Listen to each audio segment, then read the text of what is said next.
Halo, shalom Bapak Ibu Saudara yang dikasihi Tuhan. Mari kita mempersiapkan hati kita sore hari ini. Kita bersyukur kalau sampai hari ini Tuhan Yesus tetap baik. Kita masih boleh menaikkan pujian kita, penyembahan kita. Terima kasih Tuhan, terima kasih Yesus. Kami bersyukur Tuhan. Kami tahu Tuhan, Engkau melihat setiap anak-anak-Mu di tempat ini Tuhan. Dimanapun kami berada Tuhan, hadirat-Mu terus Tuhan melingkupi atas hidup kami Tuhan. Terima kasih yang baik, terima kasih. Mari kita naikkan satu pujian. Kami bersyukur Tuhan, kami bersyukur Tuhan. Terlalu banyak yang Kau perbuat dalam hidup kami Tuhan. Haleluya, syukur Tuhan. Terima kasih Yesus yang baik, terima kasih Tuhan. Banyak yang Kau perbuat, amin, di dalam hidupku. Rancangan indahmu, amin, terjadi di hidupku. Bapa yang mengerti, yes, segala yang ku perlu. Kasih-Mu sempurna, amin, nyata dalam hidupku. Kami bersyukur Tuhan, ku bersyukur Bapa, amin, ku bersyukur Tuhan buat kasih-Mu, buat kasih setiamu di dalam hidupku. Ku bersyukur, ku bersyukur Bapa. Kami mau terus bersyukur Tuhan, ku bersyukur Tuhan, yes Tuhan, buat kasih setiamu di dalam hidupku. Ku bersyukur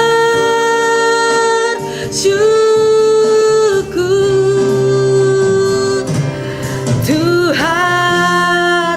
Mari kita naikkan pujian ini bersama-sama dari awal Bapak Ibu Saudara. Banyak yang Kau perbuat, amin Yesus, di dalam hidupku. Rancangan-Mu yang terlalu indah Tuhan, indahmu, amin Yesus, terjadi di hidupku. Bapa yang mengerti segala yang ku perlu, segala yang ku perlu. Kasih-Mu sempurna. Engkau nyata Yesus, nyata dalam hidupku. Kami bersyukur, ku bersyukur Bapa, amin, ku bersyukur Tuhan buat kasih-Mu Tuhan, buat kasih setiamu di dalam hidupku. Ku bersyukur, kami mau bersyukur, yes. Ku bersyukur Bapa, ku bersyukur Tuhan, kur Bapa, amin, buat kasih setiamu di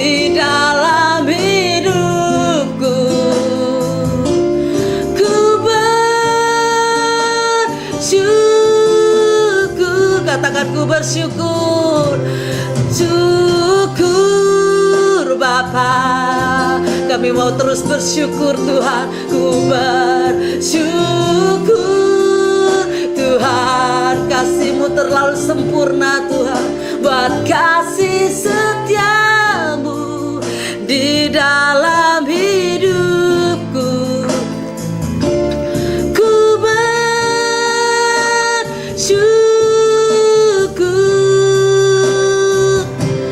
Bapa.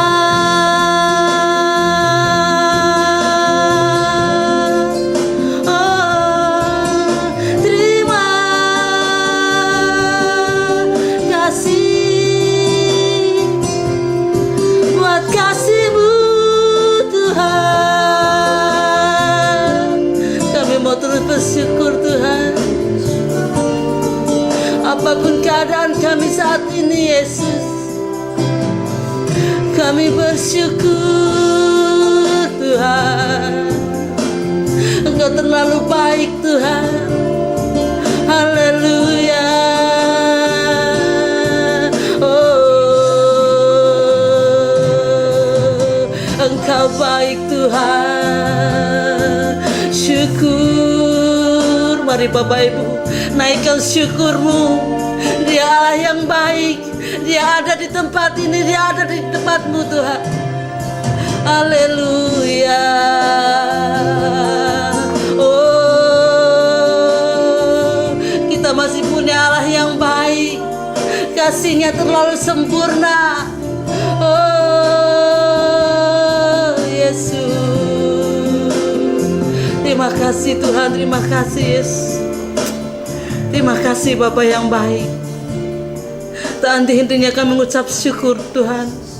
Apapun keadaan kami saat ini, dimanapun kami berada Tuhan, kami tahu hadirat-Mu Tuhan ada di tengah-tengah kami Tuhan. Terima kasih Yesus yang baik. Terima kasih. Tiba saatnya kami mau menaikkan pujian. Kami mau bersorak bagi Engkau, Allah yang hidup, Allah yang dahsyat Yesus. Hanya di dalam nama-Mu kami ucap syukur. Haleluya. Amin.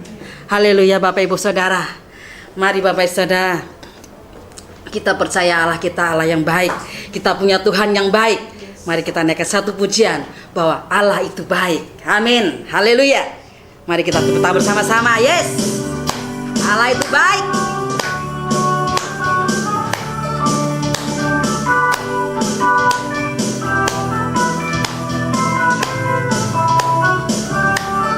Berikan senyummu Bapak Ibu Saudara.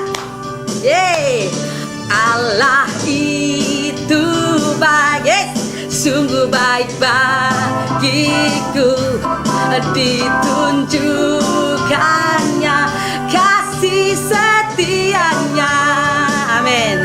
Dia menyediakan yang ku perlukan, menyatakan kebaikan, menyatakan kebaikan, menyatakan kebaikannya pada. Katakan sekali lagi, Allah itu baik, guys.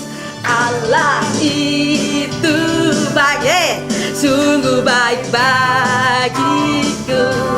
Ditunjukkannya kasih setianya.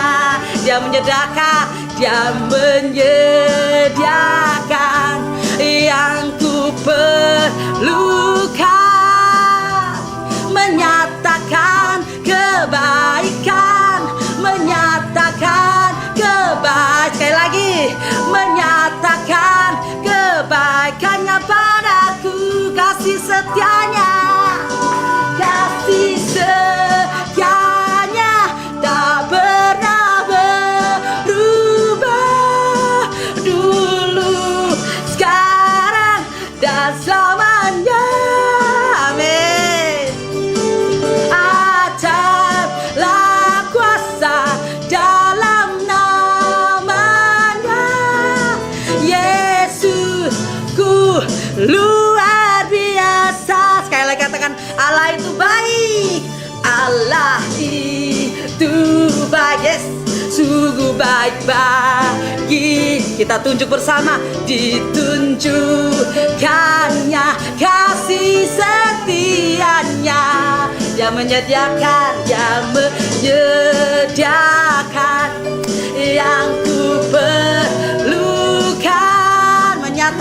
Menyatakan kebaik, amin. Menyatakan kebaikan, yes. Mengatakan kebaikannya padaku. Kasih setianya Tuhan, kasih setianya tak pernah berubah. Dulu, sekarang, dan selamanya. Haleluya, adalah kuasa dalam namanya. Yesus ku luar biasa. Katakan Yesus ku luar biasa. Yesus ku luar. Sekali lagi bersama-sama. Yesusku, Yesus ku luar biasa. Haleluya. Beri kemuliaan terbaik bagi Tuhan kita. Haleluya. Amin saudara. Ya, kita percayalah kita tetap baik selama-lamanya. Dia tetap baik. Haleluya. Mari Bapak Ibu Saudara, kita naikkan jempol kita. Kita naikkan tangan kita bersama-sama. Katakan bersama-sama. Tuhan Yesus baik. Haleluya. Sungguh amat baik. Yes. Untuk selama-lamanya. Tuhan Yesus baik. Sekali lagi ya Bapak Ibu Saudara, katakan Tuhan Yesus baik. Tuhan Yesus baik. Angkat jempolmu, katakan sungguh amat baik. Untuk selama-lamanya. Tuhan Yesus baik. Haleluya. Tiada berkesudahan kasih-Mu Tuhan.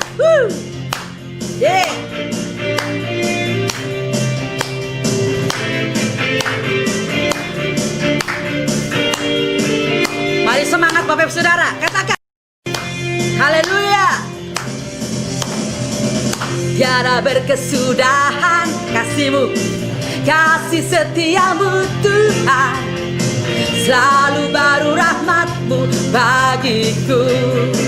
Haleluya. Hari berganti hari, yes. Telah kulihat kasih-Mu tak pernah berakhir di hidupku. Katakan sekali lagi, tiada berkesudahan, yes. Tiada berkesudahan kasih-Mu, kasih setiamu Tuhan, yes. Selalu baru rahmat-Mu bagiku. Hari berganti hari, telah kulihat kasih-Mu, tak pernah berakhir di hidupku. Katakan Tuhan Yesus baik. Tuhan Yesus baik, yes. Haleluya. Sungguh amat baik, amin.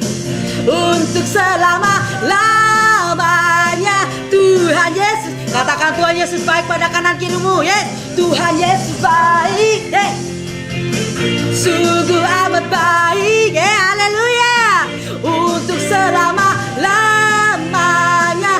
Tuhan, sekali lagi katakan Tuhan Yesus baik. Tuhan Yesus baik, haleluya.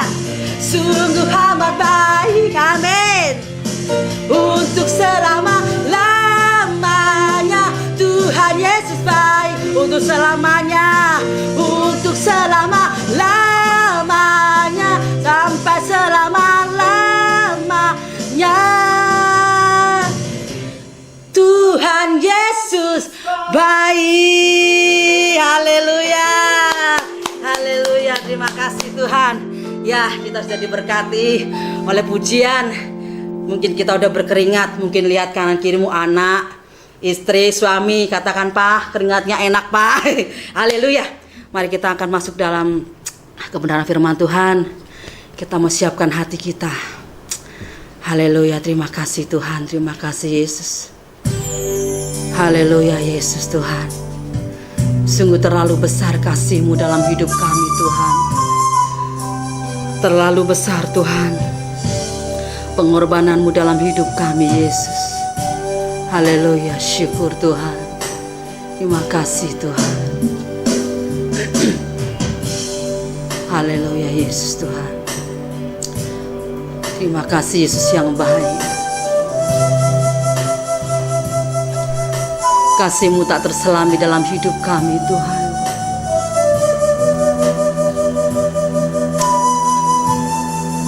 Haleluya Tuhan.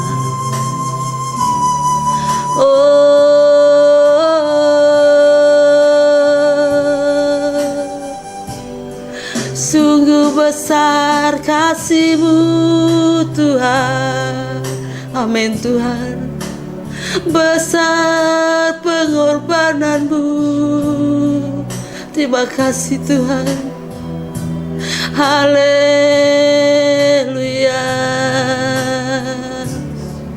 Terima kasih Yesus.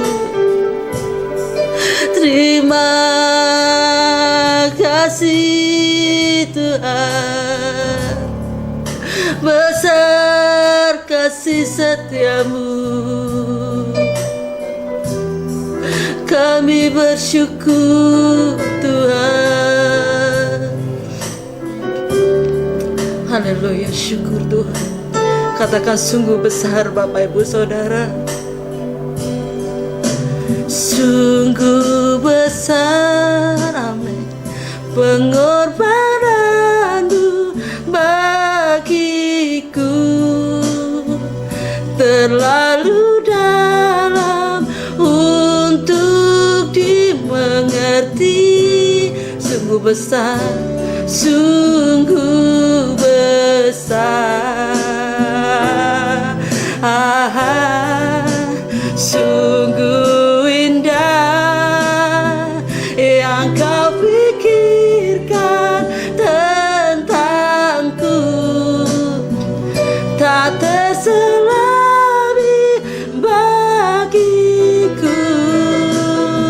Katakan sungguh besar, sungguh indah.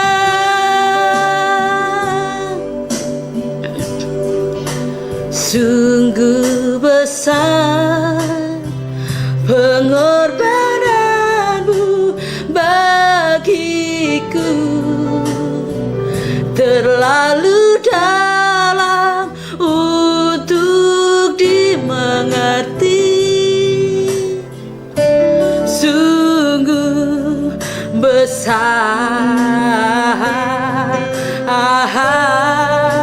sungguh indah yang Kau pikirkan tentangku. Tak terselami bagiku. Sungguh indah. Mari kita naikkan pujian bersama-sama dari awal Bapak Ibu Saudara. Kemanakah aku dapat pergi menjauhi Roh-Mu yang suci? Kau sahabat,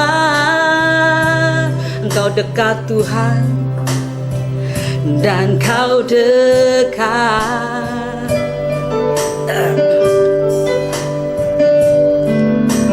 Bahkan seluruh pengabdianku tak bisa membalas kesetiaan-Mu. Sungguh mulia, amin,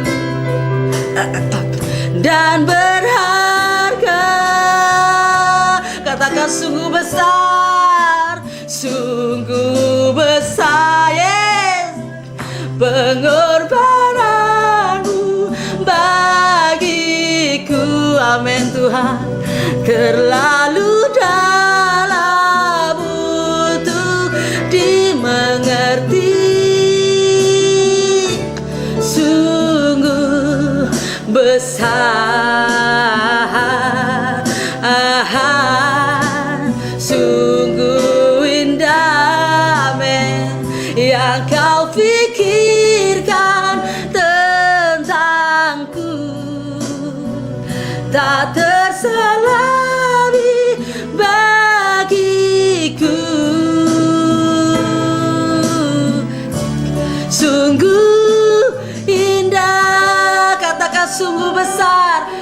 besar Tuhan, sungguh besar Yesus, pengorbananmu bagiku, amin. Terlalu dalam untuk dimengerti, sungguh besar, sungguh indah yang kau pikirkan tentangku, tak terselami bagiku, sungguh indah. Haleluya, syukur Tuhan. Terima kasih Bapa yang baik, terima kasih Tuhan. Kami sudah menaikkan pujian kami Tuhan, kami sudah menaikkan penyembahan kami Tuhan. Mari Engkau urapi Tuhan. Sebentar kami akan mendengarkan kebenaran firman-Mu Tuhan. Mari Engkau jamah setiap kami Tuhan, hati-hati kami yang kering Tuhan, biar Engkau basahi dengan firman-Mu Tuhan. Terima kasih Tuhan, terima kasih. Kami juga serahkan hamba-Mu yang akan menyampaikan kebenaran-Mu Tuhan. Mari Engkau berikan hikmat yang daripada Engkau Yesus. Urapi Tuhan, agar setiap firman yang disampaikan dapat kami mengerti Tuhan, dan terlebih kami belajar melakukan firman itu Yesus. Terima kasih yang baik, terima kasih. Hanya di dalam nama-Mu Tuhan kami mengucap syukur. Haleluya, amin. Shalom seluruh jemaat GBM Tegal. Sungguh sebuah anugerah kita bisa berjumpa kembali, sekalipun tetap dalam suasana bukan dalam gedung gereja. Saya percaya setiap saudara yang mengikuti dengan kerendahan hati saudara, Tuhan akan menolong kita semua memahami setiap kebenaran yang kita dengar bersama-sama. Dan berkenaan dengan hari pencurahan Roh Kudus 2000 tahun yang lalu, maka pada saat ini saya ingin sampaikan tentang hal ini dengan tema diberitahu Tuhan hal-hal yang akan terjadi. Saudara, hal ini menjadi penting berkenaan dengan situasi kondisi yang sedang berkembang dan kita hadapi, di mana kita dikungkung di rumah, segala aktivitas kita dibatasi, bahkan ada banyak hal kita kehilangan. Makanya minggu lalu sudah saya sampaikan tentang betapa banyak budaya-budaya kita dirubah Tuhan sedemikian rupa, dan tentu Tuhan punya maksud yang baik, dan kita sudah belajar minggu yang lalu. Karena itu mari kita akan membaca firman Tuhan sehingga kita mendasari pertemuan kita pada saat ini. Di dalam Ibrani pasal yang ke-11 ayat ke-7, terjemahan LAI dikatakan begini: karena iman, maka Nuh dengan petunjuk Allah tentang sesuatu yang belum kelihatan, dengan taat mempersiapkan bahtera untuk menyelamatkan keluarganya. Dan karena iman itu ia menghukum dunia, dan ia ditentukan untuk menerima kebenaran sesuai dengan imannya. Ini terjemahan LAI, tapi akan saya bacakan terjemahan dari bahasa Indonesia masa kini yang sedikit berbeda dan lebih memudahkan kita untuk memahami, yang berbunyi demikian: karena beriman, maka Nuh diberitahu oleh Allah tentang hal-hal yang akan terjadi kemudian, yang tidak dapat dilihat olehnya. Nuh mentaati Allah sehingga ia membuat sebuah kapal yang kemudian ternyata menyelamatkan dirinya bersama keluarganya. Dengan demikian dunia dihukum, sedangkan Nuh sendiri karena imannya dinyatakan Allah sebagai orang yang baik. Dari bacaan ini saya ingin menyampaikan sesuatu yang sangat penting berkenaan dengan situasi kondisi sekarang ini. Nah, apa yang saya baca di atas, hal yang paling menarik yaitu dikatakan Nuh diberitahu oleh Allah tentang hal-hal yang akan terjadi kemudian yang tidak dapat dilihat olehnya. Sebuah pertanyaan hal ini juga disampaikan kepada kita, ya. Apakah kalau tidak diberitahu Tuhan saat ini, kita bisa membaca besok, lusa, bulan depan, terus bulan depan lagi, tahun depan? Apakah kita bisa membaca, mengetahui, memahami, mengerti apa yang terjadi kemudian? Saya percaya setiap kita, saya dan saudara, pasti tidak bisa mengerti, memahami, bahkan tidak tahu apa yang akan terjadi. Dari pertanyaan itu diselanjutkan dengan sebuah pertanyaan, ya. Apa yang diberitahukan Tuhan? Tuhan memberitahukan kepada Nuh air bah yang akan menenggelamkan bumi dan isinya, dan itu merupakan berita yang sangat mengerikan. Setelah Tuhan memberitahu apa yang akan terjadi, maka berikutnya adalah apa yang harus dilakukan oleh Nuh. Firman Tuhan mengatakan bahwa Nuh diwajibkan membuat sebuah perahu, di mana perahu itu dibangun di atas dataran, ya, atau daratan yang jauhnya antara daratan itu dengan lautan adalah 200 km. Lihat saudara, ya. Nuh diberitahu sesuatu yang akan terjadi, namun juga Nuh diberitahu apa yang harus dilakukan. Nah, prinsip ini menjadi sangat penting untuk menghadapi hari-hari ini, saudara. Ya. Pertanyaan berikutnya, mengapa Allah memilih Nuh dan mengapa Allah memberitahu apa yang akan terjadi? Ya. Hal ini perlu dipertanyakan karena pada zaman itu bumi sudah dipenuhi dengan manusia. Kejadian pasal 6 mulai ayat 1 sampai ayat yang ke-9, ya. Bumi sudah dipenuhi oleh manusia, ya. Pertanyaannya, kenapa Nuhlah yang dipilih Tuhan di antara manusia-manusia yang ada di muka bumi saat itu? Kejadian pasal 6 ayat 1 sampai 7, ya, dikatakan bahwa waktu bumi sudah dipenuhi dengan manusia seperti itu, ternyata Tuhan mendapati manusia-manusia itu hatinya, cenderungnya adalah berbuat jahat, dan semata-mata yang diperbuat mereka semua adalah kejahatan saja, sampai kejahatan itu naik ke tahta Tuhan, sehingga Tuhan begitu menilik ke bawah, itu hatinya menjadi sedih, dan dikatakan Tuhan menyesal telah menciptakan manusia, dan Tuhan hendak melenyapkan manusia dari atas muka bumi.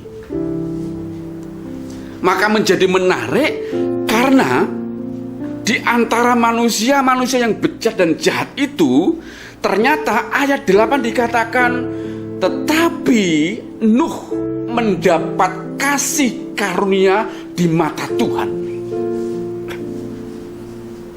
Ini menjadi penting untuk kita pelajari, kemudian kita terapkan dalam hidup kita sebagai teladan menghadapi situasi yang persis sama dengan zaman itu, di mana manusia sudah begitu egois, seperti di dalam 2 Timotius pasal 3, ya, pada hari-hari terakhir akan datang masa yang berbahaya atau sukar.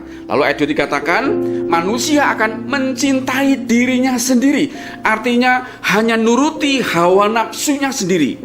Zaman Nuh itu manusia itu nuruti keinginan sendiri, sehingga seluruh perbuatannya hanyalah kejahatan demi kejahatan, sehingga membuat Tuhan itu menyesal telah menciptakannya. Maka Tuhan ingin melenyapkan manusia. Makanya saya ulangi, ini menjadi penting. Apa yang membuat Nuh itu menjadi istimewa sehingga dikatakan tetapi Nuh mendapat kasih karunia di mata Allah? Ternyata di ayat yang ke-9 itulah kuncinya. Dikatakan Nuh hidup bergaul dengan Tuhan. Terjemahan bahasa Indonesia masa kini, Nuh akrab. Nuh hidup akrab, karib, dekat dengan Tuhan. New King James menerjemahkan kata hidup berjalan dengan Tuhan. Jadi ya, bergaul, karib, akrab, berjalan dengan Tuhan itu menjadi nyawa, itu menjadi kekuatan Nuh, sehingga Tuhan akhirnya menjatuhkan hatinya, kasih karunia-Nya pada pribadi satu ini, dan dicatat di Alkitab menjadi sebuah pelajaran penting bagi kita untuk diterapkan dalam situasi-situasi yang persis zaman hari itu. Saudara, tentu kita harus bertanya, peristiwa Nuh itu diterapkan dengan zaman sekarang ini. Ya, maka pertanyaannya, apa hubungannya hidup Nuh sekarang ini dengan hidup kita? Ada 2 poin yang ingin saya sampaikan, dan ini penting ya, terutama berkenaan dengan pencurahan Roh Kudus. Yang pertama, ya, di zaman sekarang ini, di antara jutaan manusia, ya, apakah saya dan saudara sudah memiliki ciri utama, kekuatan utama yang dimiliki oleh Nuh tadi? Sebab di antara jutaan manusia di sekitar kita, di Tegal saja ada sekitar, kalau tidak salah datanya ada 600.000, ya. Di antara ribuan, ratusan ribu orang ini, apakah saya dan saudara sudah memiliki kekuatan utama Nuh, memiliki ciri hidup utama Nuh, yaitu memiliki hidup yang bergaul dengan Tuhan, yang akrab dengan Tuhan, yang karib dengan Tuhan, yang berjalan dengan Tuhan. Ini menjadi penting, saudara. Nanti kita akan lihat ke belakang, saudara. Satu-satunya alasan kuat Nuh mendapat kasih karena dipilih Allah menjadi alatnya adalah ayat 8 tadi itu dikatakan, tetapi Nuh mendapat kasih karunia di mata Allah hanyalah satu urusan ini. Hidup Nuh memang bergaul dengan Tuhan, akrab, karib, berjalan dengan Tuhan. Itu mengesankan hati Tuhan, karena semua orang zaman itu hidupnya maunya sendiri, egois, menuruti nafsunya, keinginan sendiri-sendiri. Tapi Nuh rela berjalan, beriringan, mendengar firman-Nya, mendengar perintahnya, berjalan melakukannya. Ini mengesankan hati Tuhan.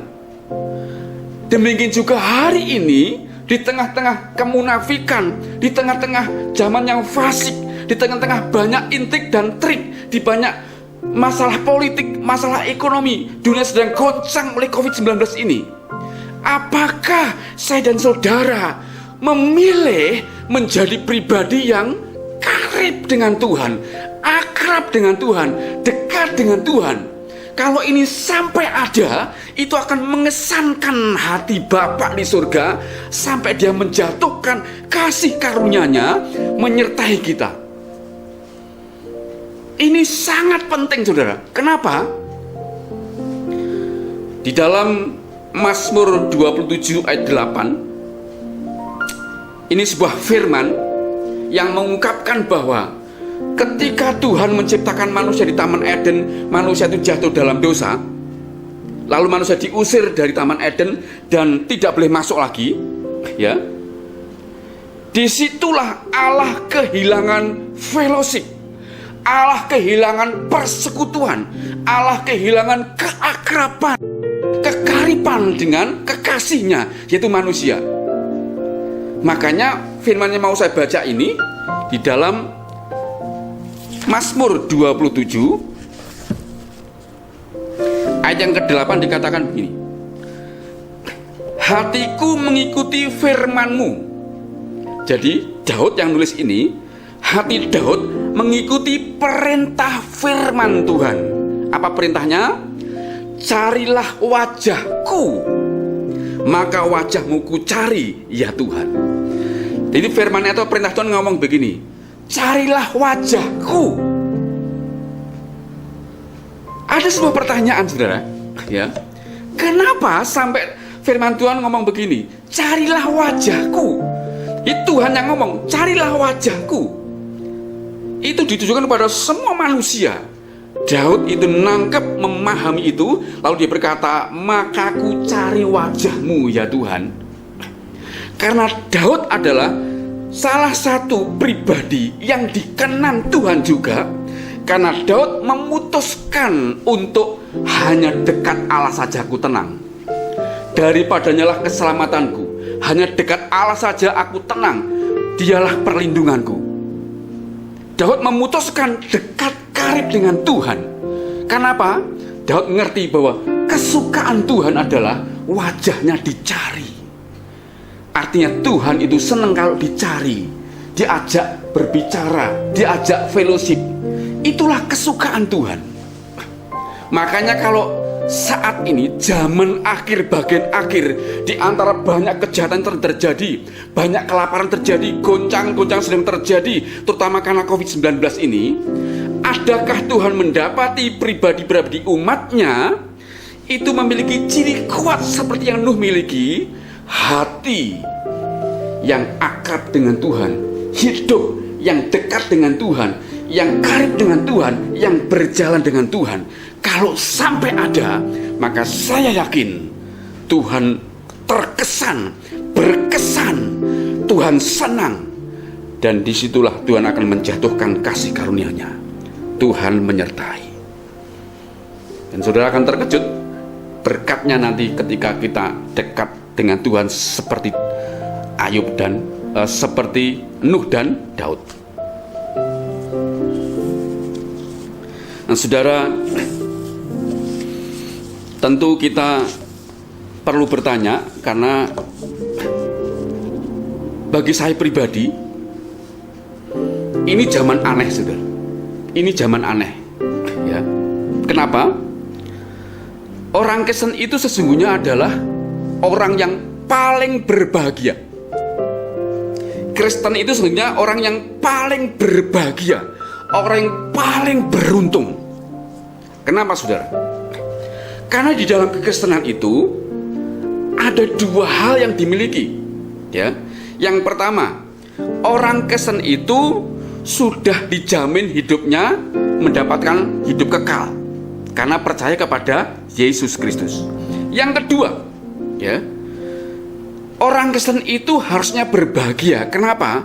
Sudah menemukan pribadi, sosok, ya, tokoh, siapa lagi, saudara,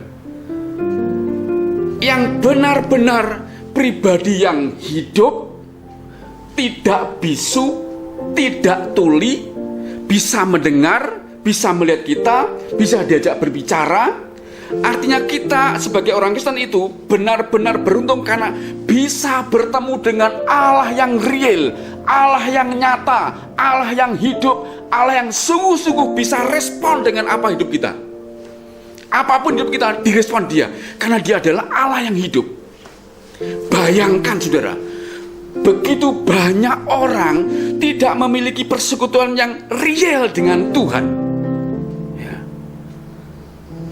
Karena yang disembah bukanlah Tuhan yang hidup, Tuhan yang nyata, Tuhan yang mendengar, Tuhan yang melihat. Alkitab mencatat itu, saudara.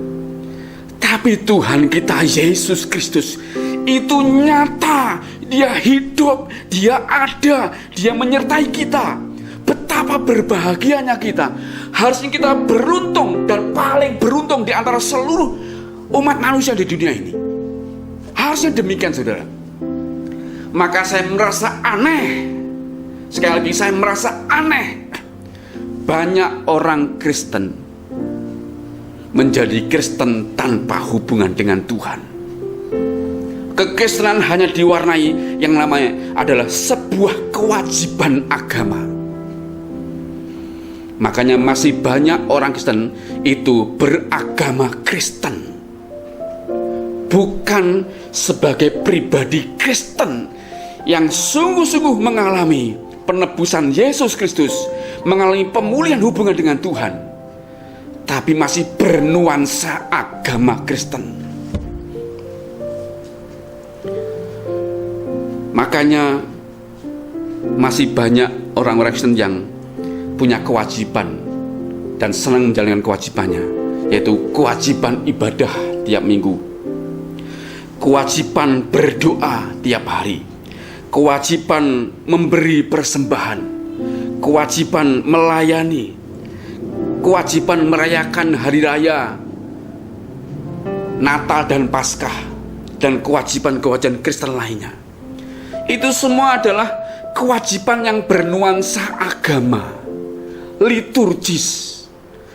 Makanya saya tidak menganut liturgis yang pakem.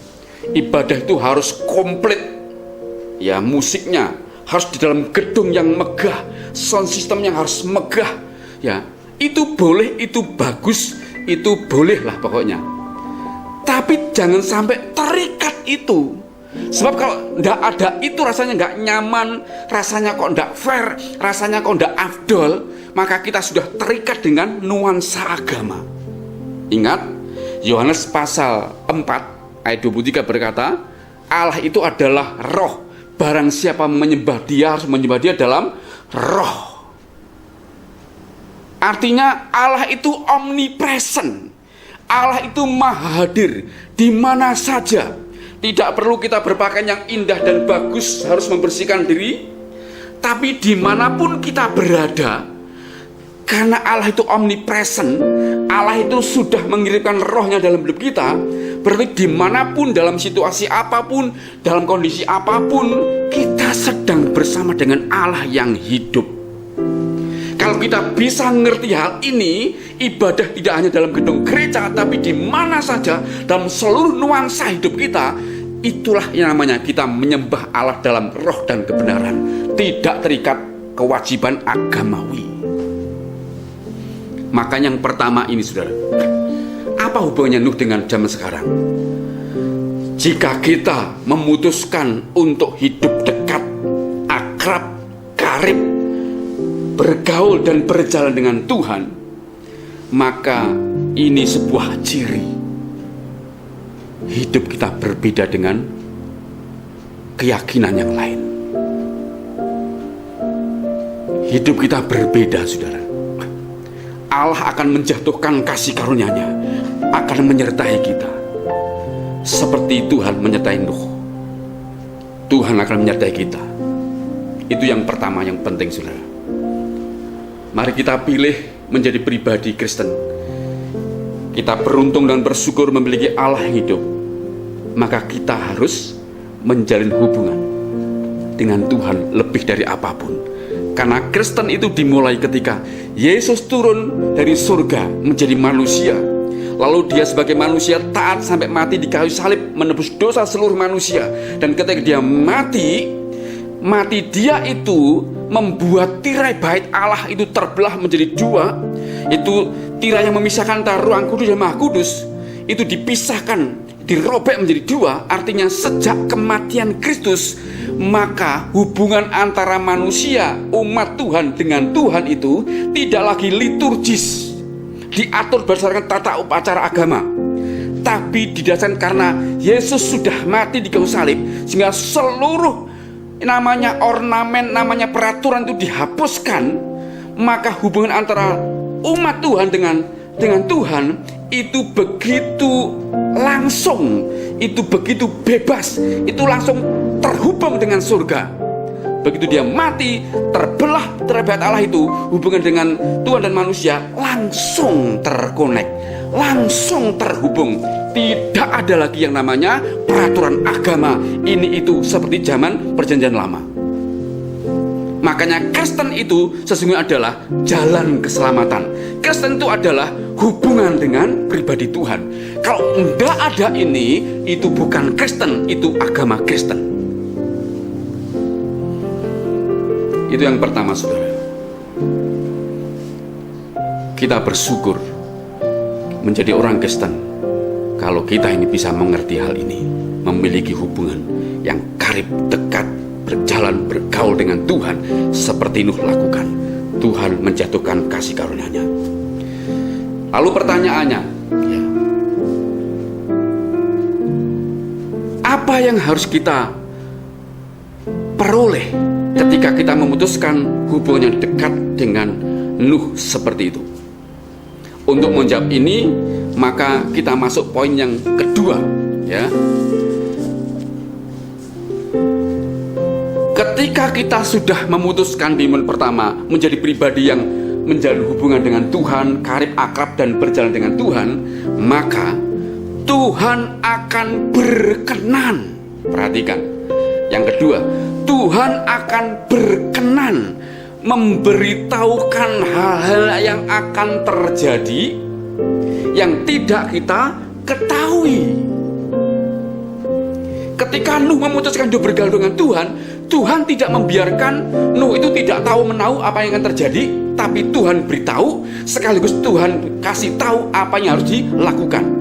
Seperti itulah yang Tuhan lakukan dalam hidup kita ketika kita memutuskan hidup bergaul seperti Nuh bergaul dengan Tuhan, ya. Makanya di dalam Yohanes pasal 16 ayat ke-17, kalau perhatikan, tadi saya berkata ini hubungannya dengan pencurahan Roh Kudus. Maaf, Yohanes pasal 16 ayat yang ke-13 berkata demikian, ya.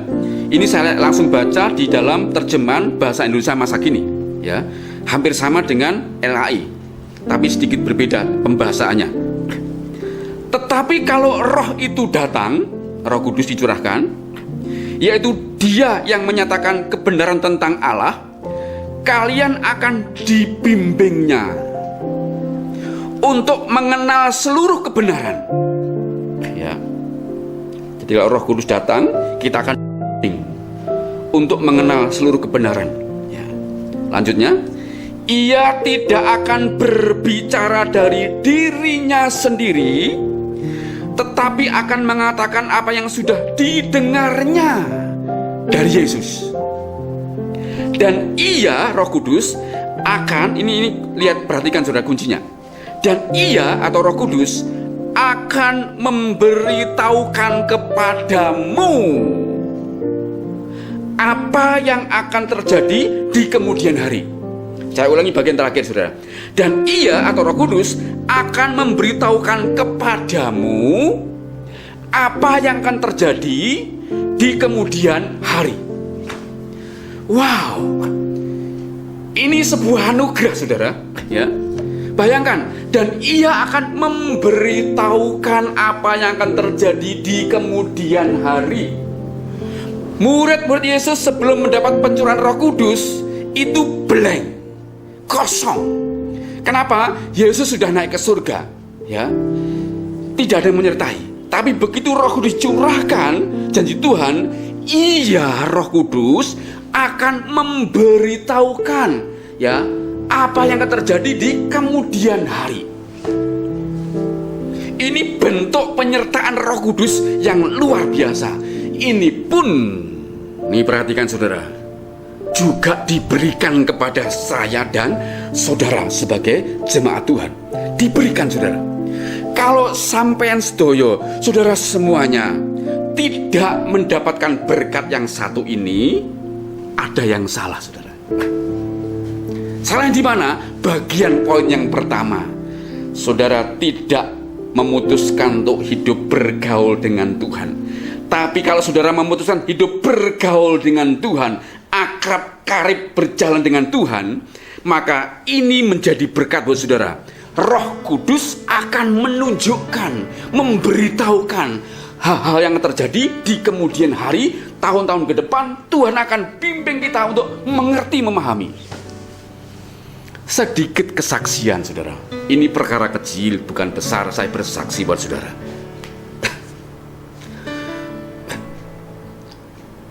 Awal tahun 2019 yang lalu, ya, mulai Januari, Februari, ya, saudara ingat firman-firman yang kita sampaikan di mimbar itu semuanya mengarah kepada penggelapan akhir zaman. akan terjadi ini, akan terjadi ini, akan terjadi itu sudah saya sampaikan di mimbar. Ya. Artinya sebelum tahun 2019 berakhir dan memasuki tahun 2020, Tuhan sudah menyatakan peringatan-peringatan lewat kebenaran firman itu akan terjadi begini, begitu dan sebagainya, ya. Terjadi bahaya, masa sukar, ya, kelaparan, terjadi penyakit, sudah kita sampaikan, saudara. Itu artinya apa, saudara? Tuhan sudah memberitahu kita apa yang bakal terjadi. Dan ingat, saudara, 2-3 bulan sebelum 2019 berakhir, di ibadah umum kita sampaikan firman Tuhan, dan Tuhan menuntun kita untuk sampaikan atau menyatakan begini, ya. Mungkin saudara ada ingat tadi enggak, saudara? Saya berkata demikian. Jangan pikir bahwa gedung gereja yang baik bagus ini akan bisa kita pakai terus. Suatu hari nanti gedung ini tidak bisa kita pakai untuk ibadah lagi.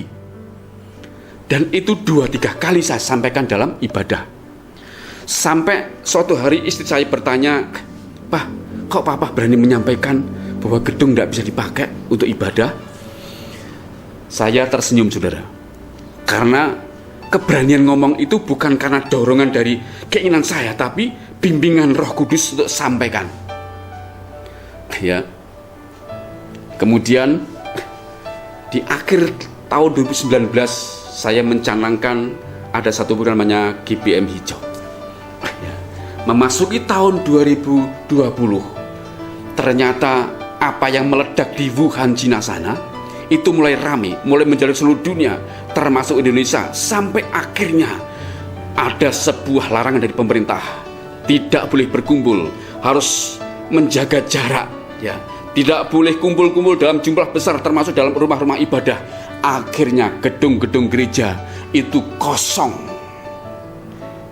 tidak bisa digunakan ibadah lagi. Ketika hal itu terjadi, saya menjadi kaget sendiri. Apa yang kita sampaikan itu di mimbar 2019 itu terjadi digenapi Tuhan.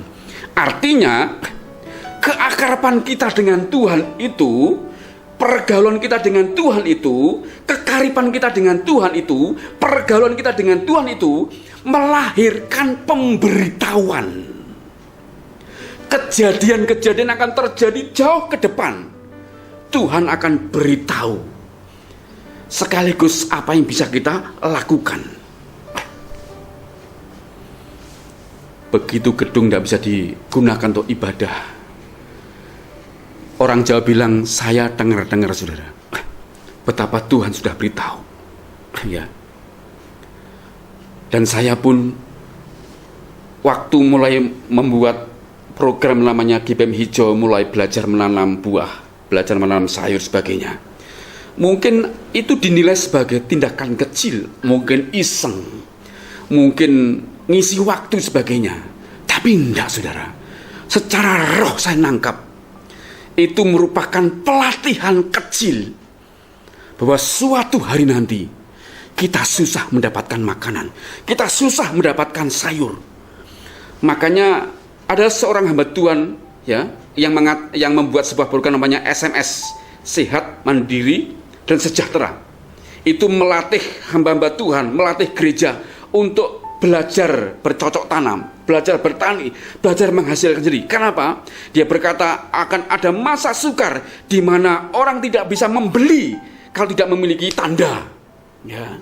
Itu artinya kalau orang Kristen hari ini mulai dilatih, ya, belajar untuk membelikan uangnya dengan membelikan sebuah lahan untuk bertanam, bercocok, ya.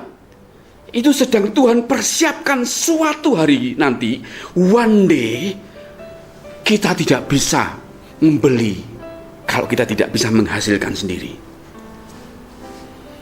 Wow.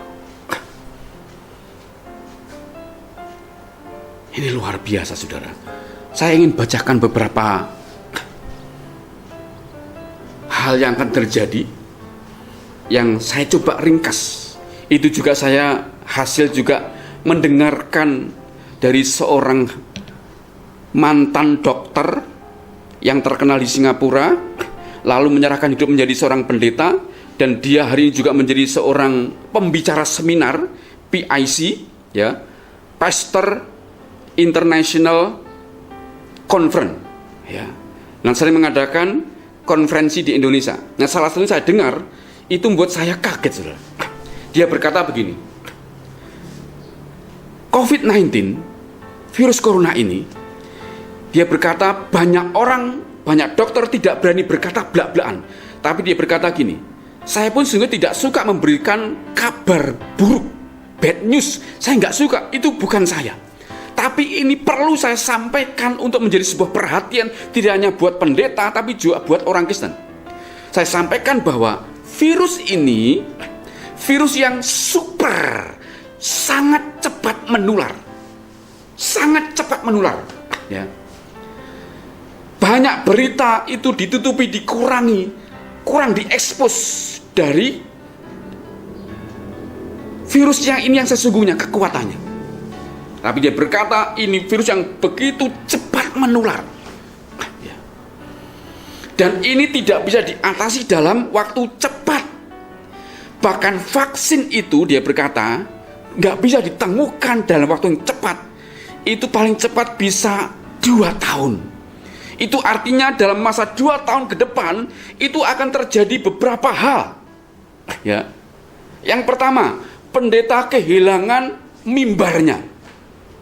Biasanya berbicara kepada puluhan, ratusan, ribuan jemaat secara langsung, namun kali ini itu hilang. Pendeta terpaksa belajar untuk yang namanya pelayanan online. Harus belajar mulai melek teknologi, mulai belajar Zoom, ya, conference, mulai belajar ini itu sebagainya. Kenapa? Kehilangan mimbar, saudara. Dan jemaat itu kehilangan persekutuan fellowship. Yang biasanya suka bertemu, suka kumpul, suka bercanda, suka saling menghibur. Sekarang itu kehilangan semuanya, itu hilang. Dan ditambah lagi, karena virus ini begitu cepat menular dan menakutkan banyak orang, akhirnya menimbulkan yang namanya rasa cemas dan curiga yang berlebihan. Ya.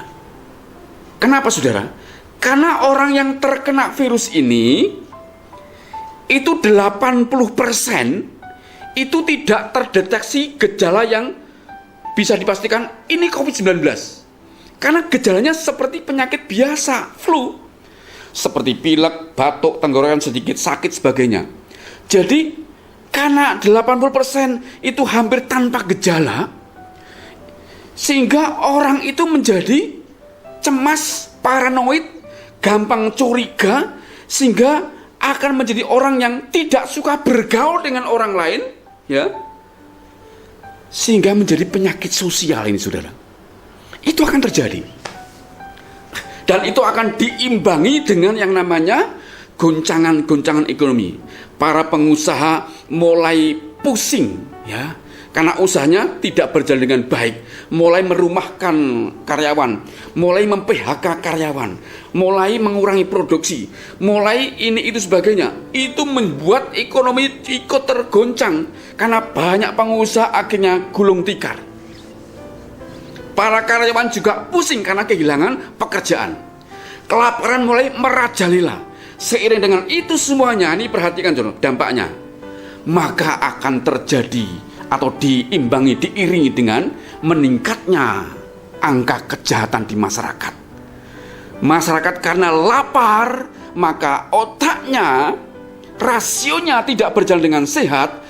Maka yang penting orang itu bisa makan, maka kejahatan merupakan hal tercepat untuk bisa mendapatkan makanan. Ini mengerikan, saudara. Karena itu poin ini menjadi sangat penting. Yang pertama tadi adalah Nuh hidup bergaul karib dengan Tuhan, berjalan dengan Tuhan.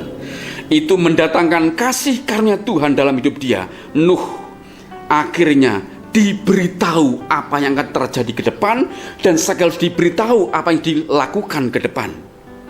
Di depan akan ada namanya air bah. Untuk mengantisipasi itu Nuh harus membuat namanya perahu. Dibangun di daratan 200 km dari lautan. Hari ini Mari kita putuskan bersama-sama saudara. Kita ambil keputusan di tengah-tengah dunia yang sedang bergejolak seperti ini.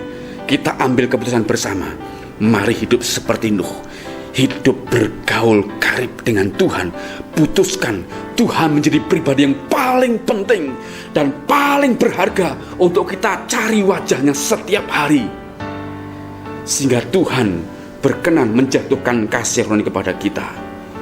Kita diberitahu hal-hal yang akan terjadi ke depan, sekaligus kita dituntun untuk menghadapi hari-hari ke depan yang penuh dengan bahaya itu, penuh dengan keegoisan, penuh dengan peperangan, penuh dengan kelaparan, penuh dengan goncangan ekonomi, penuh dengan bahaya, penuh dengan penyakit menular dan mematikan. Kita akan diberitahu untuk mengantisipasi caranya bagaimana menghadapi hari-hari itu. Ini sebuah berita yang penting buat kita semua. Kenapa saudara? Banyak rekan-rekan hamba Tuhan sudah berguguran kena COVID-19. Itu membuktikan bahwa seorang pemimpin rohani pun tidak kebal dengan virus ini. Apalagi jemaat yang mungkin tidak suka membaca renungan firman Tuhan, yang mungkin tidak suka menyisihkan waktu, memotong waktunya untuk bersekutu dengan Tuhan. Namun berita baiknya hari ini adalah, jika kita memutuskan seperti Nuh memutuskan diri untuk hidup bergaul dengan Tuhan, mencari wajah Tuhan sampai tingkat akrab, karib dengan Tuhan, kita bisa berkata seperti Daud berkata, hanya dekat Allah saja aku tenang. Daripadanya keselamatanku, perlindunganku, hanya dekat Allah saja. Dan tidak hanya kita mendapatkan ketenangan, namun kita juga dibimbing Tuhan, diberitahu Tuhan apa yang akan terjadi, sekaligus dibimbing Tuhan apa yang kita lakukan. Mari kita terima hal ini dengan rendah hati, dan kita lakukan dengan pertolongan Roh Kudus. Roh Kudus sudah dicurahkan 2000 tahun lalu. Roh Kudus sudah ada dalam hidup kita. Kalau kita memutuskan hal ini, sadar, maka tadi firman Tuhan berkata, dan Ia, yaitu Roh Kudus, akan memberitahukan kepadamu apa yang akan terjadi di kemudian hari, dan bahkan akan menyertai kita untuk menghadapinya. Keputusan ada di tangan saudara semuanya. Tapi saya mengajak saudara untuk memutuskan meniru, meneladani Nuh. Amin untuk firman Tuhan. Mari kita berdoa. Bapa, terima kasih Engkau sudah mengirimkan Roh-Mu dalam hidup kami. Engkau sudah mencurahkan kepada murid-murid-Mu. Engkau juga sudah mencurahkan kepada setiap orang yang percaya kepada kami juga. Itu bukti kasih karunia-Mu. Itu bukti anugerah-Mu. Betapa kami bersyukur menjadi umat-Mu Tuhan. Kami tidak Tuhan biarkan menjadi pribadi yang yatim piatu di dunia yang penuh dengan bahaya ini Tuhan. Engkau sudah menggenapi janji-Mu. Engkau menyertai kami lewat mengirimkan Roh-Mu ke dalam hidup kami Tuhan. Karena itu ajarkan hari ini kami memutuskan diri untuk hidup dekat bergaul karib dengan pribadi Roh Kudus, sehingga hidup kami tidak hanya mengalami ketenangan, namun juga mengalami perlindungan, namun juga mengalami tuntunan, sehingga hari-hari ke depan yang penuh dengan bahaya itu Tuhan akan memberitahukannya kepada kami, sekaligus Tuhan akan memberitahukan kepada kami apa yang harus kami lakukan. Tuhan, kami rindu menjadi umat-umat yang menang. Lewat situasi ini justru kami rindu untuk bisa membawa banyak jiwa datang kepada Tuhan lewat kesaksian hidup kami Tuhan. Terima kasih Bapa, kiranya kami berdoa buat setiap umat-Mu yang mendengarkan pada hari ini Tuhan. Kiranya pengurapan-Mu hadir hidup mereka semuanya. Damai sejahtera melingkupi mereka semuanya. Sukacita melingkupi mereka semuanya. Kesehatan menjamah tubuh mereka semuanya. bahkan perlindungan-Mu menjamah mereka semuanya, menyertai mereka semua Tuhan. Semua lindungi Bus dengan darah-Mu Tuhan di tengah-tengah pandemi ini Tuhan, sehingga Engkau tidak biarkan satupun umat-Mu akan terkena Tuhan. Terima kasih Tuhan, terima kasih. Kiranya oleh anugerah-Mu setiap yang sudah mendengar memiliki kerendahan hati dan memiliki ketergantungan kepada Roh Kudus untuk menerima firman dan melakukannya Tuhan, sehingga hidup mereka diberkati seperti Engkau berkati hidupnya Nuh dan Daud. Terima kasih, Engkau dipuji, disembah. Di dalam dan demi nama Yesus kami sudah berdoa dan mengucap syukur. Haleluya, amin.